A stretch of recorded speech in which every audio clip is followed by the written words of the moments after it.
My name is Gerard Dypiangco. I teach 3rd grade and I have been teaching for 30 years. I first heard about the Metro Rail Safety Orientation Tour program from the Metro staff who would come to visit our school every year.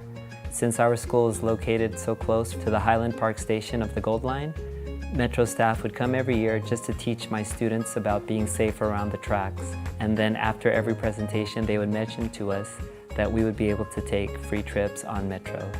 I would recommend this program to other teachers because this way teachers are able to take their students on field trips all over Southern California without having to rely on a school bus or other parents to take the students there. And in the last few years, we've been taking the Gold Line to Union Station, then the Red or Purple Line to Civic Center, and we've been able to watch the Los Angeles Philharmonic perform at the Walt Disney Concert Hall. The Metro portion of the field trip is usually the highlight of the day. For many of the students, they've never been on the Gold Line.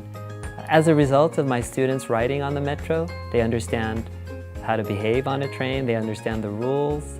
Now that they've had this experience, they can show their own families how to ride it, and they'll be like the experts, and they can hopefully be lifelong commuters on Metro.